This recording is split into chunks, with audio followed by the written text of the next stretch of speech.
Welcome to the CISSP Cyber Training Podcast, where we provide you the training and tools you need to pass the CISSP exam the first time. Hi, my name is Sean Gerber, and I'm your host for this action-packed, informative podcast. Join me each week as I provide the information you need to pass the CISSP exam and grow your cybersecurity knowledge. All right, let's get started. Hey, y'all, Sean Gerber with CISSP Cyber Training, and hope you all are having a wonderfully blessed day today. I hope your studying plans are going according to what you had already scoped out for your CISSP. If you are following the CISSP blueprint, you should be getting updates on how your training is going, and I hope that it's going well for you because, you got to get this done. You just do. If you're in the middle of studying for this CISSP, you just got to get it done. It's hard. I know. It's very challenging. Well, just wanted to let you know that things are going great here in Wichita, Kansas. That's actually coming into the spring, and it is awesome. My wife is keeping me extremely busy as it relates to our other businesses, and it's fun. Actually, I wake up and I can't move, so I guess that's good, sort of. At least I know I'm alive. But as it comes to the CISSP and studying for your cyber training stuff, one of the things that I saw that in the news that was interesting, and it actually isn't. It's interesting, but it's not. It's one of the big highlights we're talking about here at CISSP Cyber Training is the overall protection of the critical infrastructure and how important that is, and why you, as studying for your CISSP, really need to get this done. Just because it's imperative that you have the ability to protect assets from other companies that are around the globe, and especially here in the United States. That's kind of where my heart is. But one thing I noticed just this week, we had 2 ransomware incidents hit my local community, where one took out the local city, and I mean we're talking probably about 700,000 people that are, and it's not, for my friends in China and around the globe, that's not a huge amount of people. I shouldn't say it's about 500,000. It's about 700,000 in the overall area, but it crippled their critical infrastructure to include fire, police, water, all those kind of things. So that is not a good situation. And I know having people that have a background in security is so imperative. It just really is, because you guys have to be able to, you're the front lines. You got to get your expertise and knowledge out there to help protect a lot of these companies. Also had a local hospital. There's like 5 or 6 locations got hit with an attack as well. So it is only increasing, and your demand is going to nothing but skyrocket. So one thing I wanted to bring up, an article that I saw, and this isn't a shocker. Obviously, I'm sure I may have somebody listening from Iran, but it's highly unlikely that there'll be someone listening to the podcast from there. But even if you are, you need to use your skills for good, not evil. But recently, one of the big concerns is that the Iranians will be launching attacks against the United States before other foreign countries would do so, just because it's easier for them. And I think it's actually smart tactics as it relates to a foreign entity that's smaller than the United States. If you can find a weakness, you should leverage it, and you should manipulate and use it to your advantage. And this is one thing that the article is from the Register is talking about, that Iran would be most likely the one to launch a destructive attack against the United States. And it makes total sense. The interesting part will be with our congressmen and our legislators is to figure out, what point does a destructive attack constitute an act of war? They've mentioned this stuff in the past, and when we deal with physical type of activities where something is dropping a bomb on somebody else or blowing something else up, that becomes a real quick, easy litmus test to go, well, yes, now we are going to engage in warfare. And hence that happened with the 9/11 bombings. It happens with Pearl Harbor. If you see something like that occurs, you then can say, well, we can now connect the dots, and we can launch a physical attack against a country or an organization. The interesting part, though, is you deal with the cyber attack that are happening all the time. What constitutes an act of war? And I don't think they really truly know. I think if people start dying, that would definitely cause some level of increased interest in going to war, but it's hard to say. So one of the things they just talked about in this article was that they feel that an attack will most likely come from Iran before it comes from somewhere else. And I know you're probably, to you Captain Obvious folks out there, going, well, yeah, that makes sense. It's just something to consider as our senior leaders within our respective countries, depending on where you're living from, deal with these types of asymmetrical warfare, where it's not basically people fighting other people directly. It's from an asymmetric platform such as the cyber attacks. So keep that in mind as you guys are looking and studying for your CISSP. Use this knowledge that you have in a way to help really grow the community and help other people. Okay, so today we're going to be getting into 1.4 of the CISSP exam, and we're going to be covering a few different areas as that help you study for the test. So one aspect that we run into is you're going to be dealing with business continuity planning, and we're only going to talk about a small part of business continuity planning, but a main piece of this is going to be around qualitative and quantitative impact assessments. The main focus of this is going to be doing a BIA, which is your business impact analysis. So I'm not going to get into the full business continuity planning, just one aspect around the BIA. And you will, as you get into your CISSP book, you'll see that the BIA is a part. It's about a chapter, not really a chapter, it's more of a few sections. But it's an important factor as you're related to getting your CISSP and to working for a company, because doing a business impact assessment is an important factor to you, especially with your business leaders, to help them and help you understand the overall risk to your organization. We're going to get into a few acronyms such as MTD, RTO, RPO, ALE, SLE, and ARO. So yes, I just threw out acronym soup for you all, and so you'll be ready for that once you're listening. I get a lot of people calling in and let me know, or I should say emailing me in, that they're listening to on their drive in. So if you're listening to acronyms, try to keep it straight. We'll go back over it again, but it can be overwhelming. We'll get into risk identification, the BIA in the cloud, and then SLAs, commitments, and other operations that you may have to deal with.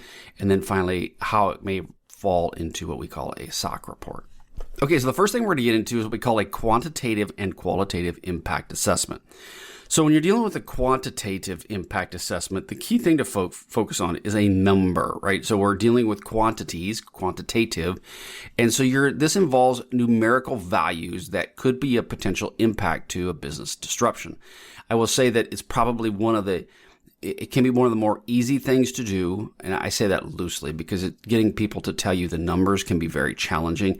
But if you have numbers, they do tend to stand out with your senior leaders to understand what the actual challenge is. So, like an example, if you can say that a manufacturing facility, I'll use my background for an example, and that manufacturing facility, if it was to go down, physically shut down, not maybe it's still running, but it cannot produce any more product, that will cost you X a day. So if you know that if a facility goes down for a period of time, it's going to be X dollars per day. This ransomware attack I use with the hospitals. So they have a number that they know that when a hospital goes down, it costs them X amount per day. Now, this could be including in the actual revenue brought in. It could be opportunity costs from your employees that aren't working anymore. There could be a lot of different factors that cause that number to be what it is. And when it's all said and done, there is a number for each of these facilities or each of these areas if they go down. And this is how they come up with a specific number that they hang their hat on. So we'll use the Clorox the Clorox company breach that occurred, or ransomware attack that occurred a while back. And they said that it cost them in the upwards of $800 million when it was all said and done. Something like that. It was a very large number. Well, they had to come up with a quantitative number for one, because it's a privately held or it's a publicly held company, so they got to let their shareholders know what was the actual impact. And so this is a much easier way for people to truly understand, okay, what did occur. But there's a lot of also hidden costs in there that may or may not be brought forward and may not be considered as well. But how does this all play into it? Well, there's some key elements when you're dealing with a quantitative impact assessment. You have a single loss expectancy, you have annual loss expectancy, and you have annual rate of occurrence. So like I mentioned in the alphabet soup earlier, SLE, ALE, and ARO. So SLE is your single loss expectancy, ALE is your annual loss expectancy, and your ARO is annual rate of occurrence. Okay. So let's just say, for example, we're going to walk through an example of a critical server. So this is not a facility. This isn't a site. This isn't a whole business. This is just one server. But you can cascade this out to multiple different ways. So a critical server goes down. This critical server is set up for a single loss expectancy might be calculated as the cost of downtime per hour. So let's just say this server's downtime costs $5,000 an hour. So you multiply that by the expected duration of the outage. So in the case of this situation where the server goes down, it's 4 hours. So you have $5,000 an hour. It's down for 4 hours. Results in a single loss expectancy of 200,000 US dollars, or not 200, 20,000 US dollars. So just for that one server to go down for a period of 4 hours will cost you 20,000 US dollars. And that makes sense, right? It's simple math. It's not complicated. Well, if the server is expected to go down once every 5 years, the ARO would be 0.2. If it's expected to go down once a year, that would be an ARO of 1. So just to put it in perspective, a 1 year is 1. A 5 years is an ARO of 0.2. So if you multiply the ALE, so it's your annual loss expectancy, times or I should say you multiply your SLE, sorry, here comes the acronym soup, SLE times ARO, okay, that will give you your annual loss expectancy. So that's how you figure out what that might be. So you got your SLE is, again, your SLE is $20,000. Your ARO is 0.2. Your ALE will become what?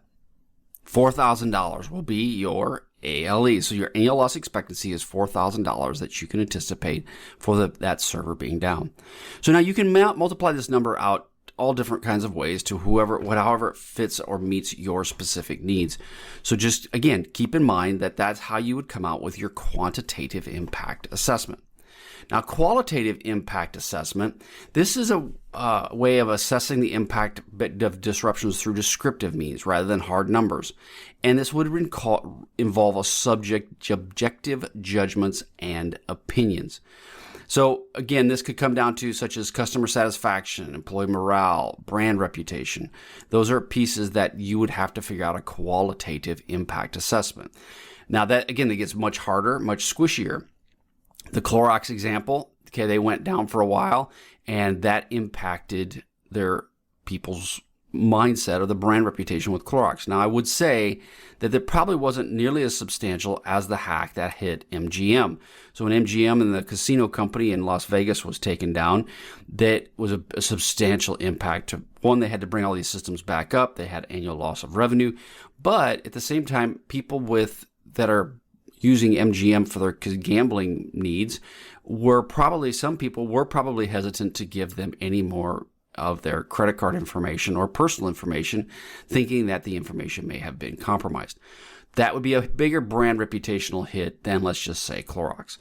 Clorox, they make stuff that you use stuff, and then most people think, I don't give Clorox my personal information, so therefore, as long as I got my stuff up and running, I'm okay. Now, again, you will lose some people. That's not for all cases. There's no situation where it's always the same.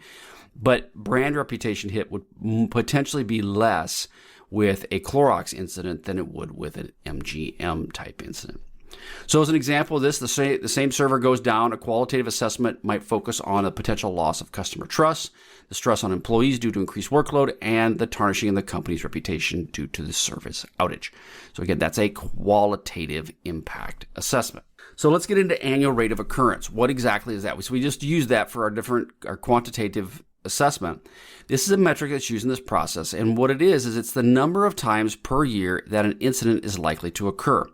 So now, like in their example of the server, we could potentially come up with a 0.2, right? So it's going to happen once every 5 years. And this is, they figure out ARO based on the number of incidents divided by the number of years. So if you have a situation going on where you know that these servers go down X number of times, okay, over a period of 5 years, that'll give you your 0.2. It's somewhat easier to figure out with standard incidents that occur within your organization, such as an outage, right? You have the stray backhoe that comes in and it cuts a hole in the ground and it takes out your fiber line. Okay, that happens so often. You have a individual that configures the server wrong and it goes down. That happens. You have just hardware failure. If you have a hardware appliances, that happens. So that comes into your once every 5 years that server would go down. The part that gets really squishy is when it comes into attacks from outside entities such as cyber attacks. So you really think, well, I have no idea how to plan that out. So what you then have to do is make a lot of qualitative kind of assessments along with your quantitative ones. You have to figure out, so if a breach occurs, I know that I have done everything in my power. You've done all the security controls you can. You've mapped them out. You obviously understand some gaps, but you've minimized your gaps. You feel confident that you've done a good job in the security. As a security professional, you may say, you know what? I think we have a chance of getting an incident that would affect our entire company probably once every, let's just say 100 years. It's probably less than that, but let's say once every 100 years. But I have the ability for a cyber incident to take down a server would be probably once a year to maybe once every 5 years. So then you have to determine, is that a critical system? And then how do I base my annual rate of occurrence on that critical system? So it gets very complicated very quickly, but it forces you to think through, where are your critical systems? Have you put enough controls in place? Can you explain that to the board? Can you explain that to your CEO? What are the protections you've done to help minimize the risk to your organization? And again, it's a bit of a guessing game, right? I mean, there's no way you're going to get this to 100%. There's no physical way. But you have to be able to talk yourself out of the corner, and you've got to be able to make sure your leadership is aware with going into all these incidents with their eyes wide open, that they know that if something happens, you had a plan for it, and you understood where the risks were, and you try to put in place some level of mitigation around those risks. So in this example, though, you say you predict a data breach might occur twice in 5 years. The ARO would be basically 2 incidents divided by 5. It would be a 0.4, right? So that's what you'd be dealing with if you had a data breach type situation. Now, in a business impact assessment, you would use the ARO to help you with your annual loss expectancy, which is the expected monetary loss for an asset. One specific asset could be a plant, could be a server, could be whatever you decide, the risk over each year. And again, we talk about this where your ALE equals your SLE times your ARO. And your ALE, again, is multiplied by your single loss expectancy by your ARO. So we talked about that recently, just a few minutes ago. So I hope that makes kind of sense. So now when you're dealing with a BIA, it does roll into what we call the business continuity plan. And your business continuity plan, the BIA is one aspect of that. So if you're dealing with a BCP, you need to identify how does this work. And I'm just quickly going down this tangent of a BCP because it is connected with how you would do your BIA. Those two are important. So how does this play out? Well, in a BCP, you need to try to understand what are the next steps that you need to understand as it relates to a disruptive event. So one, you need to establish an emergency preparedness team. You need to have somebody that's in place, a committee to help you with responsibilities in the event that there's an emergency. This would lead to planning process to have the authority to make decisions. You need to have this in place. That's a completely different podcast, and we'll get into that at another point. But if you have an emergency response team that's ready to go, they know their expectations, they know what they're supposed to do. You have key people from each of the divisions of your organization to include your legal, IT, compliance, obviously security. All of those people are already prepped. They're already set up to go. They already know what they need to do. That is a team that should be set up and ready to go. And these would include developing training plans, key business partners, and then also assessing the potential impact of an emergency. That needs to be in place and ready to go. Then you conduct what they call a business impact analysis, and that's the BIA. And this is what we've been doing here. And this helps identify critical business functions and potential impact of their disruption. This involves categorizing services based on criticality as well as priorities, A, B, and C. Obviously, A being the most critical to your organization. Now, this should be conducted with input from multiple departments and with as long as your key personnel as well. So as you're building out your response plan, you need to have the same type of people you would meet with on your BIA. Then you need to prioritize and categorize, set this up. You need to have essential services, critical factors of each of those are going, and you need to rate the impact of each of these services as well as staff absenteeism. So if you lose people, how will that affect your recovery? So it's really understanding everybody's involved. I've got a BIA. What's the impact if these systems go down? I'm going to prioritize and categorize my most important and critical systems, and making sure that if I have Bill is the main person for this system and Bill is sick, then what do I do? Bill's on maternity leave. or his wife's on maternity leave and Bill's coming in, are you going to pull him in off of maternity leave to do that? Can you do that?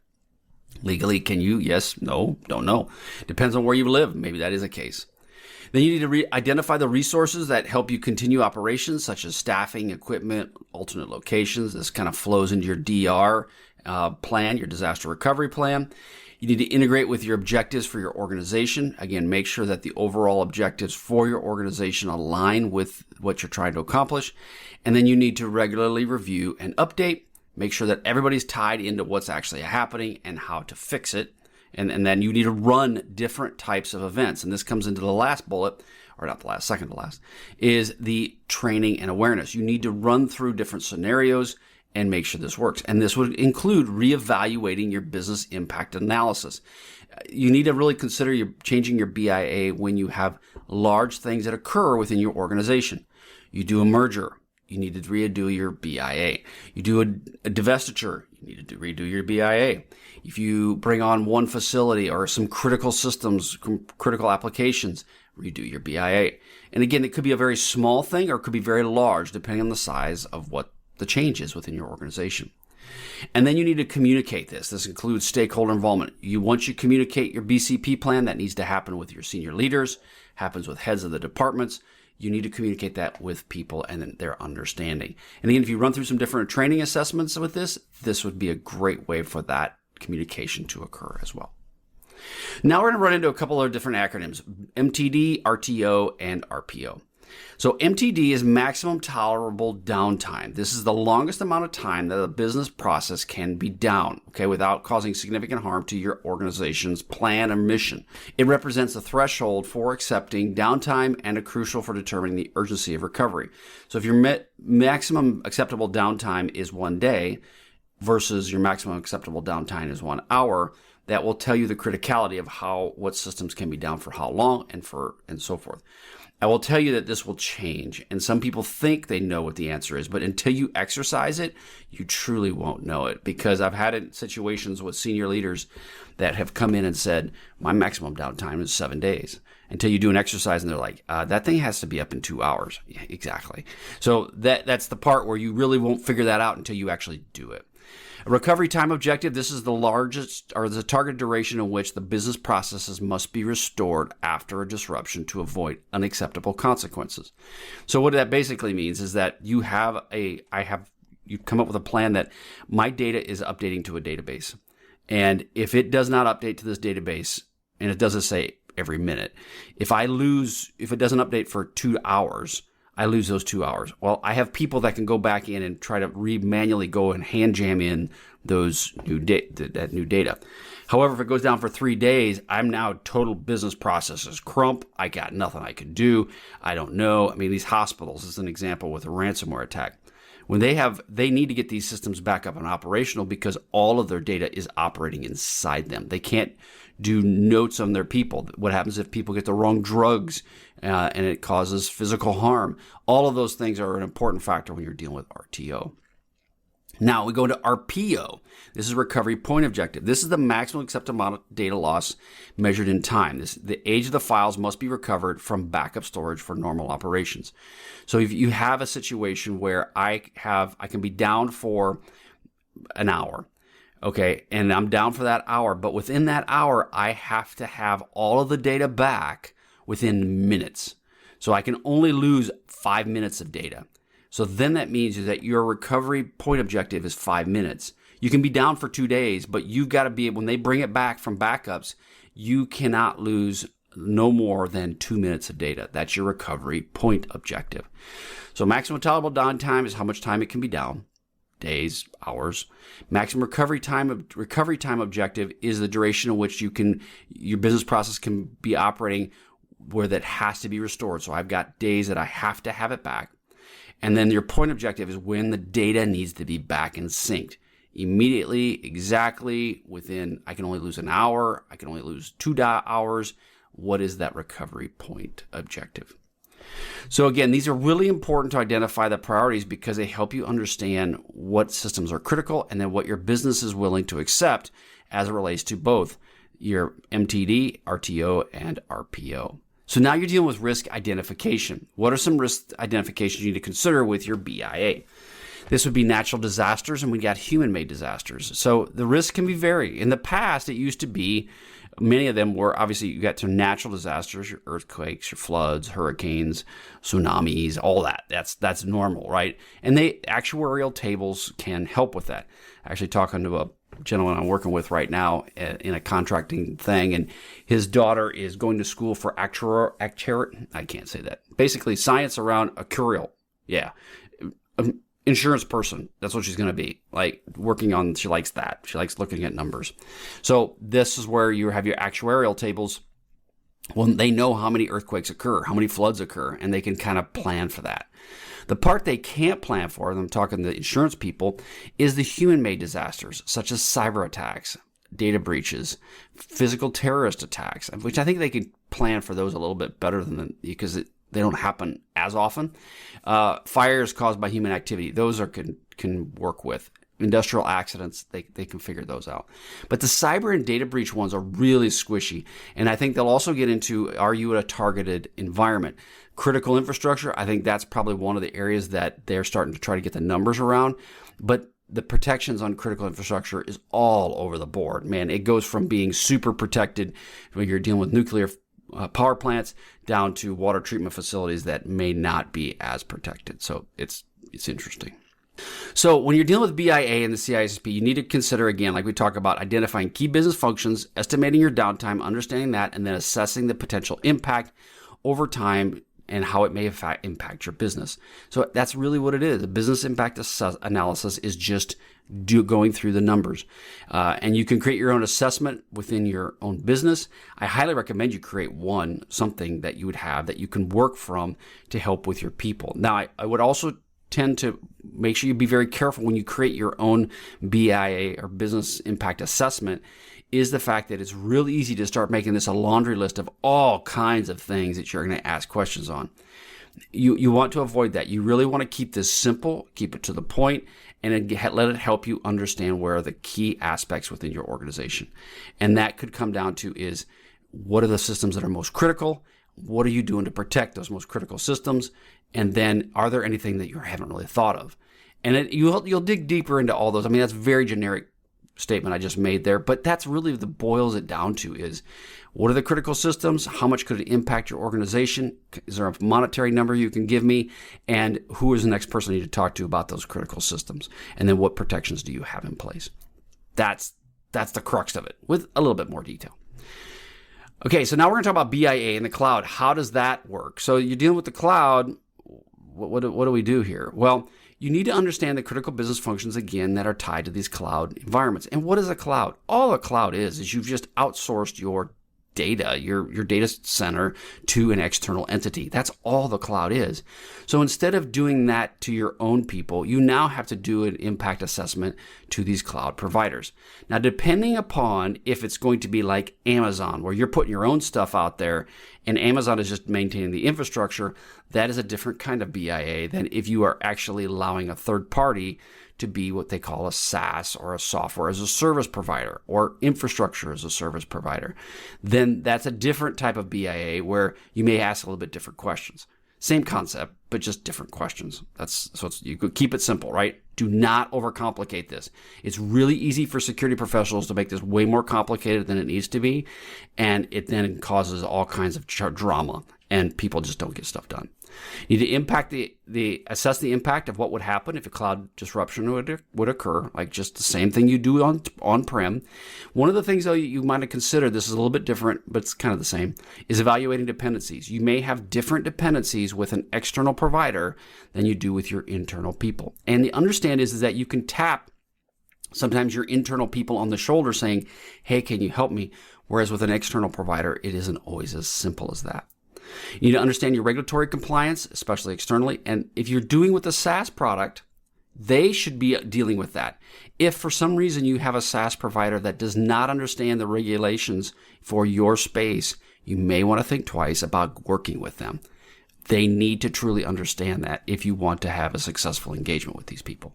You need to consider data security, and then also for potential breaches, and are they dealing with that? And this comes down to SLAs. Do you have a service level agreement with these folks that they will then, it understands everybody's commitments, operations, and key considerations? This would be a part where you need to understand what are those SLAs that you have with this organization. Do they understand what they are? Clear, measurable, achievable metrics need to be defined, including the flexibility that they have within this business. That also involves with your flexibility as your company as it changes with time. And in this SLA, you also need to understand they comply with all the different regulations that are there, as well as they are letting you know how they do with these compliance regulations and how their compliance is focused on. This is something that you'll deal with as a security professional. You will dig into this a lot.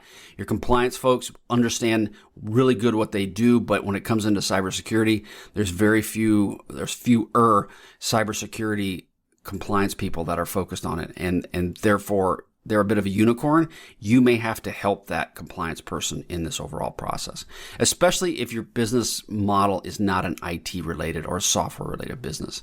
If you're dealing with an IT or software related business, those compliance folks are pretty sharp on the cyber stuff.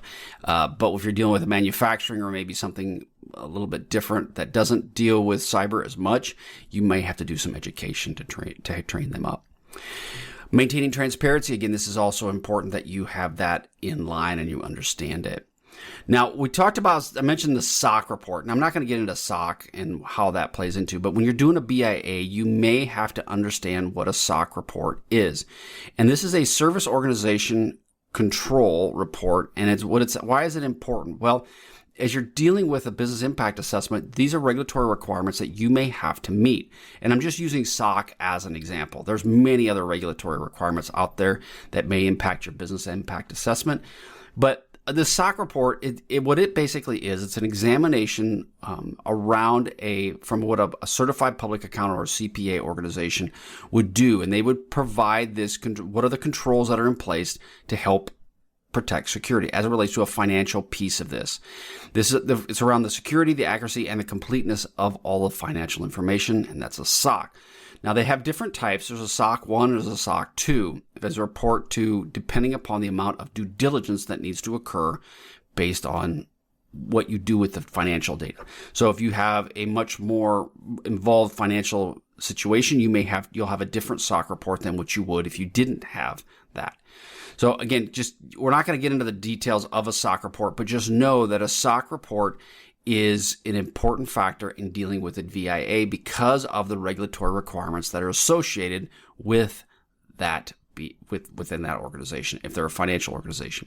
I dealt with my other company. I had cybersecurity for China. I had also for Europe. And so therefore I had those requirements that were required of me when I did my BIA. If we didn't report an incident within a certain period of time, then there were fines. There was potential jail time, depending on the country you're in. So all of those things get fed into our BIA because of the fact that it was a compliance/regulatory requirement that was imposed upon us by the country that we were operating out of. Okay, so this is all we've got. We're going to go over a summary of what we talked about. So we talked about having an emergency preparedness team. We talked about having a BIA. That's part of your overall BCP. These are all part of your BCP. Prioritization, resource identification, what are your organizational objectives? You should review and update this on a routine basis. You need to train your people and you need to communicate with them. We talked about MTD, RTO, RPO. We talked about the fact that MTD is a maximum acceptable downtime. RTO is your recovery time objective. RPO is your recovery point objective. We talked about how the risk identification comes into natural disasters, human-made disasters as well. And we also then got into the BIA and the cloud. Various different aspects we covered during this podcast.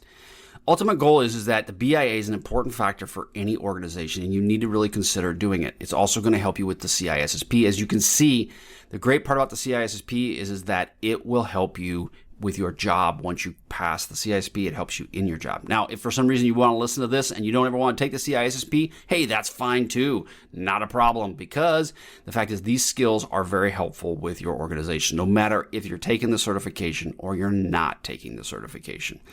That's all I've got for you today. Hey, just want to put a plug again out there for CISSP cyber training. There's cyber training out there to help you pass the CISSP. There's also out there if you need mentorship or if you need some help with your organization that you need a CISSP CISSP or a CISO to help you with some of that, just some guidance around what you need for your company, I'm happy to help you with that too. I've got plans for that. You just let me know what you need. Just send me an email. I'm happy to kind of work with you and tailor your needs as well. I've got a lot of people that are already large companies as well as municipalities that are needing some level of cybersecurity experience, and they are needing help. Hey, just reach out. I'm happy to do so. Again, all the proceeds that go from CISSP cyber training are going to be going to my nonprofit. So the good part about all that is I'm not going to be taking any money from that. I'm going to be picking a launch date on that. It's going to be happening here. It's probably around the 1st of June. We're going to move all that into our nonprofit. So I'm excited about that.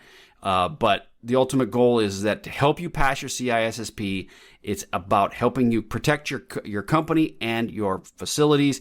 And I do this because I'm passionate about the fact that I just don't want, we can stop this stuff from happening, at least limit it. We'll never stop it completely, but we can limit it.